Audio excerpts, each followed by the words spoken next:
भाई भाई का नारा कभी भारत के दिया गया था, लेकिन अगर आप काशी आइए तो आपको पता चलेगा यही नारा भारत और जापान के लिए दिया जाता है।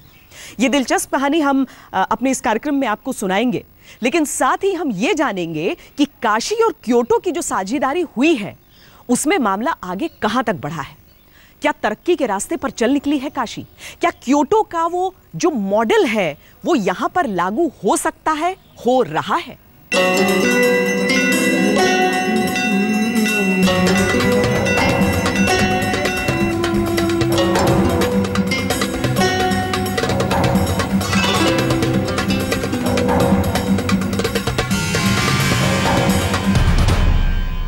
महीने पुराना करार और आज की हकीकत। पिछले साल अगस्त में प्रधानमंत्री नरेंद्र मोदी जापान गए थे, जब काशी और क्योटो के बीच एक साझेदारी की गई थी। आज जापान के प्रधानमंत्री शिंजो आबे के दौरे से पहले काशी में क्योटो मॉडल की परछाई भी नहीं दिखती।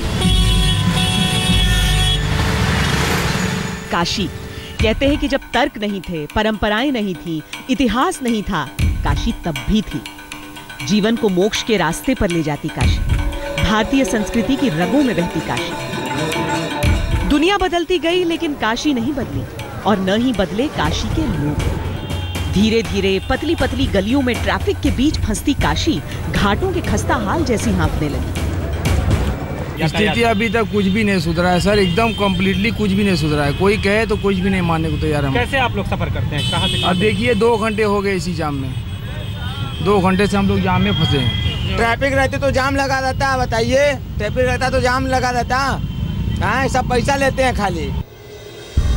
काशी के सांसद और देश के प्रधानमंत्री नरेंद्र मोदी ने जब जापान के प्राचीन शहर क्योटो की तर्ज पर काशी का विकास करने का संकल्प लिया तो कहा गया कि अब काशी को संजीवनी मिल गई है। प्रधानमंत्री के हर दौरे पर काशी को संवारा जाता है। शिंजो आबे के आने से पहले भी शक्लो सूरत सुधर रही है। देखिए, हम लोग पूरी तरह से सड़कों के बारे में, बिजली के बारे में और जहाँ भी है सजावट के बारे में हम लोग पूरी तरह से लगे हुए हैं। इवन हम लोग केवल उनके जाने वाले रास्तों पे नहीं बल्कि पूरे शहर में साफ सफाई और लाइटिंग इत्यादि के कार्य कर रहे हैं ताकि सड़कें और सब ठीक रहें। ये बदलाव कितना स्थायी होगा, लोगों के मन में संशय है। लोग करिश्माई बदलाव की अपेक्षा करते हैं, बेहद तेज रफ्तार से काया पलट की उम्मीद करते हैं। शुरुआत पिछले साल हुई थी, उन्हें अब भी आंखों के सामने मुश्किलें दिख रही हैं। बात काशी के विकास की होती है, लेकिन इस ठहरी हुई सड़क की तरह आप काशी के विकास को भी समझ सकते हैं। दरअसल हम जहां पर मौजूद हैं वहां हमारे पीछे काशी हिंदू विश्वविद्यालय है, जहां पर बहुत ज्यादा ट्रैफिक का आलम इसीलिए रहता है क्योंकि बिहार या इलाहाबाद की तरफ जाने वाले जो लोग हैं वो इसी सड़क का इस्तेमाल करते हैं। ये मुश्किल से 1 किलोमीटर का सफर है जिसे तय करने में हमें 2 घंटे से अधिक का वक्त। सड़क पर गाड़ी फंसी रहती है, आगे निकलना मुमकिन नहीं होता है। और अब हमें देखकर कुछ पुलिस वाले जरूर बाहर निकलते हैं, लेकिन इससे काशी का विकास नहीं हो सकता है। ट्रैफिक पुलिस सड़क पर है ही नहीं, और इसी तरीके से किसी को भी कहीं से मन वहां से अपनी बस को, अपनी गाड़ी को मोड़ने की कोशिश करते हैं, और नतीजा ये कि काशी थमी रहती है। सिर्फ ये सड़क नहीं बल्कि हर सड़क पर आलम यही है। बिल्कुल बहुत बुरी स्थिति है। क्या स्थिति है? मतलब ट्रैफिक की स्थिति बहुत बुरी है। मतलब यहाँ से अगर थोड़ी दूरी 1 किलोमीटर 2 किलोमीटर भी जाना हो तो आदमी को आधे घंटे 45 मिनट का समय लगेगा। इतनी बुरी स्थिति।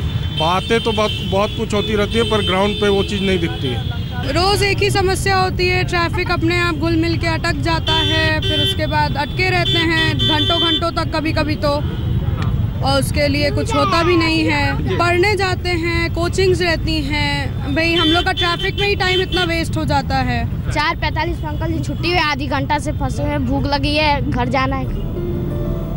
ये सच है, काशी को बदलने में वक्त लगेगा, और अगर क्योटो के रास्ते पर चलना है तो ये भी समझना होगा कि जिम्मेदारी केवल सरकार और प्रशासन की नहीं हो सकती। ट्रैफिक की बत्तियां, ट्रैफिक पुलिस नदारद रहते हैं, और नदारद रहती है लोगों की साझेदारी। सच ये है कि काशी में काम की सुगबुगाहट है, सच ये भी है कि रफ्तार अपेक्षाकृत कम है। घाटों पर LED लाइट लगे हैं, जन जल जैसे वाटर ATM है जहां 24 घंटे शुद्ध पीने का पानी उपलब्ध है। कई योजनाएं कागजों से निकलकर दिन का उजाला देख रही हैं। प्रधानमंत्री नरेंद्र भाई मोदी के प्रयास से वो एसटीपी की जमीन मिली 1.5 साल में। जो सिविल लाइन पड़ी हुई थी उस पर जो कार्य नहीं चला तो एसटीपी के लिए ज़मीन मिली प्रयास से। उसके बाद भी अभी जैसे आपके हमारे 228 शौचालय बने स्कूलों में, कम्युनिटी टॉयलेट जैकम बन रहे हैं। पर काशी की अपनी कुछ चुनौतियां भी हैं। चलिए इन चुनौतियों को उनकी नजर से समझते हैं जो कभी उस देश के वासी थे जिससे काशी आज विकास के रास्ते को समझना चाहती है। चाहे विश्व शांति के लिए प्रतिबद्धता हो या फिर पारिवारिक संबंधों की गहराई, भारत और जापान के रिश्ते कहीं ना कहीं यहीं से जुड़े हुए हैं। काशी में हमें कई ऐसे मिसाल देखने को मिलते हैं। अजय जैन वाराणसी के निगम पार्षद हैं। 10 साल पहले उन्होंने जापान की रहने वाली मीहो के रूप में अपनी जीवन संगिनी चुनी। शहर में ऐसे रिश्ते आम हैं। ये हमको पहली बार मिली 95 में, उसके बाद फिर हम लोग मिलते रहे। मैं जापान जाता रहा, ये भी आती रही। तो ये टेस्ट ये हुआ कि शादी कर लेना चाहिए। तो एक विश्वास के साथ हम लोगों ने विवाह कर लिया। और जो मैं चाहता था मेरे जीवन में कि एक बाहरी सुंदरता नहीं, आदमी के आंतरिक सुंदरता जो होती है वो पत्नी ऐसी हो जो कि पति का पूर्ण साथ दे। आज इनकी नन्ही सी बेटी का एक जापानी नाम है योगा और एक हिंदू नाम योगेश्वरी। हाय, हर हर महादेव।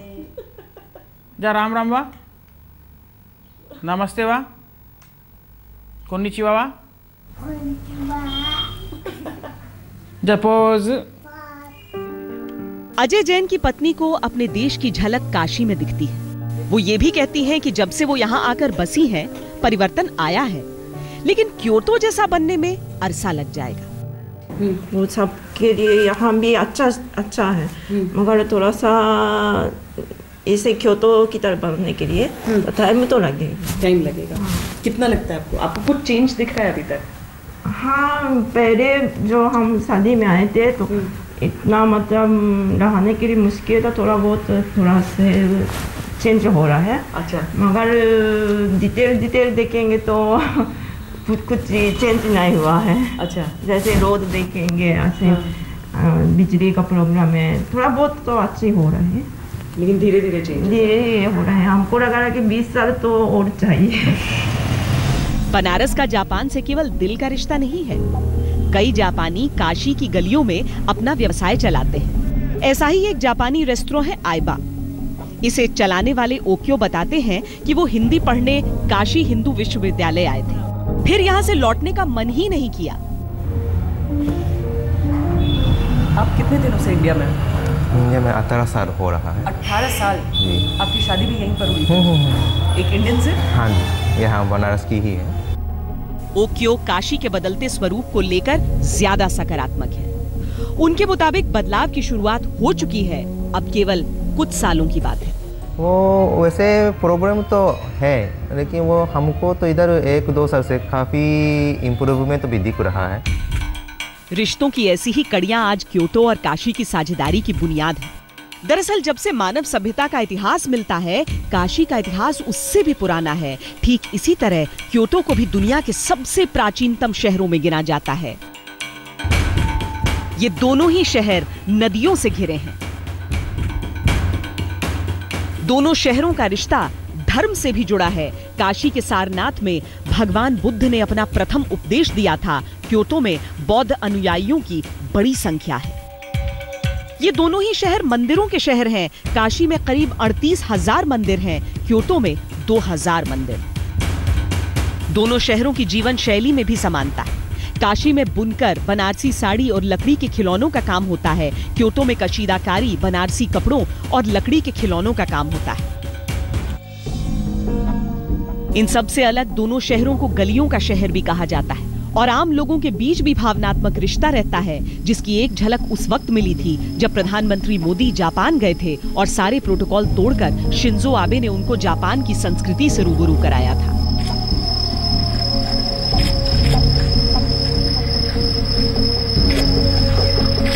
रिश्तों को जोड़ने के लिए धर्म एक बहुत अहम कड़ी है, फिर चाहे वो सियासी रिश्ते क्यों न हो, कूटनीतिक रिश्ते क्यों न हो। भारत और जापान के रिश्तों की जब भी बात आती है तो फिर काशी के नाम के साथ सारनाथ का नाम भी जुड़ ही जाता है।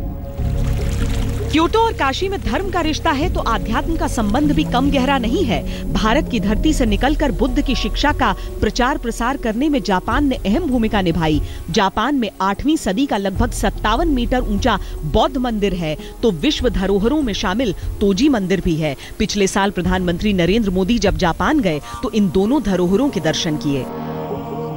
मोदी और शिंजो आबे की पहल पर अब दोनों देशों के रिश्तों ने नई रफ्तार पकड़ी है। क्योटो का इतिहास उतना पुराना नहीं है जितना पुराना इतिहास है काशी का। इसीलिए पूछने वाले ये जानना चाहते हैं कि काशी को भला क्योटो बनने की क्या जरूरत। तो हम आपको बता दें कि सवाल कभी ये था ही नहीं।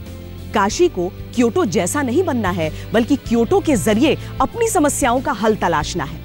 दरअसल धर्म, संस्कृति, संस्कार इस मामले में काशी से पूरी दुनिया सीखती है, लेकिन क्योटो से यह सीखने की जरूरत है कि दरअसल आर्थिक तौर पर, बुनियादी ढांचों के तौर पर जो बदलना है वो रास्ता कहां से निकलता है।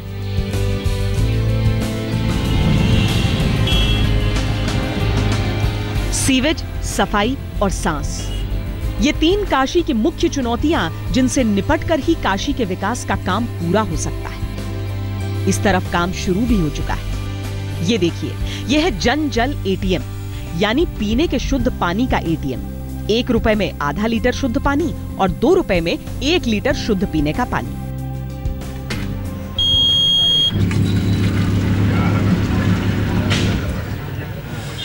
ये 1 रुपए का सिक्का डालकर और आधा लीटर पीने का पानी यहाँ पर हमें मिल गया है। 2 रुपए डालते हैं तो 1 लीटर पानी यहाँ पर मिलता है। स्वच्छ पानी की व्यवस्था ये की गई है पूरे शहर में। कितने लोग आ जाते हैं दिन में? दिन में लगभग जाड़े के कारण इस समय जो है लगभग 20-22। तो लोगों को पहले समस्या होती थी, अब वो खुश हैं इस बात से कि इस तरह से। हाँ। तो ये पानी का एटीएम है, कितने हैं पानी के ऐसे एटीएम? फिलहाल बनारस में 2 हैं, चालू हो गए हैं। ऐसे 4 एटीएम खोले जाने की योजना है। फिलहाल 2 वाटर एटीएम बनारस में चालू हो चुके हैं। इसके अलावा जो घाट अंधेरे में डूबे रहते थे वहां अब एलईडी लाइट्स लगाई जा चुकी हैं। नई सड़कें बनाई जा रही हैं, जिनमें सबसे अहम है रिंग रोड, जिस पर काम शुरू हो चुका है। परंपराओं को चलाते हुए विकास करने में थोड़ी दिक्कत है, क्योंकि 1.5 लाख और हमारा गलियों का शहर है। अब डेंसिटी हमारा टोटल एरिया 80 स्क्वायर किलोमीटर है। हाँ। और आबादी कितनी है? 18 लाख। तो इस दिशा में अब जैसे अंडरग्राउंड केबलिंग का काम चालू हो गया, अभी एलईडी लाइट पूरे शहर में लग गई, जिससे दूधिया रोशनी, घाटों पे रोशनी लगी। इसके अलावा भी कई योजनाओं पर काम या तो शुरू हो चुका है या उनका ब्लूप्रिंट तैयार हो चुका है। जाम से निजात दिलाने के लिए 16 किलोमीटर रिंग रोड और 4 लेन के सर्विस रोड के निर्माण का काम शुरू हुआ है। 228 शौचालयों को बनाने का काम तेजी से चल रहा है। शहर में बढ़ते प्रदूषण को कम करने और यातायात की सुविधा के मद्देनजर 200 ई-रिक्शा चलाए जा रहे हैं। कूड़े की समस्या को खत्म करने के लिए 10 जगहों पर योजना शुरू होने वाली है। कूड़ा प्रबंधन को लेकर काशी क्योटो समझौते के तहत कार्य योजना तैयार हो रही है।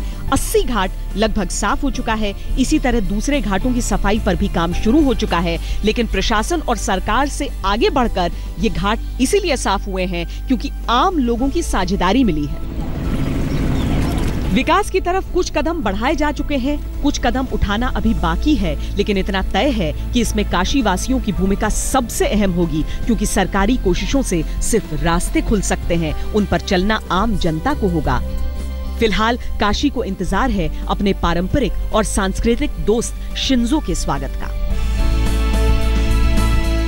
दुनिया की सबसे प्राचीन आबाद नगरी काशी दुनिया की सबसे प्यारी नगरी भी है और दुनिया भर के लोग इसे कबूल भी करते हैं। शिव के त्रिशूल पर टिकी काशी अविनाशी है। सवाल केवल इस नगरी को कुछ और निखारने का है। कैमरा पर्सन अमित कुमार के साथ मैं श्वेता सिंह आपसे लेती हूं विदा। देश और दुनिया की बाकी खबरों के लिए आप देखते रहिए आज तक।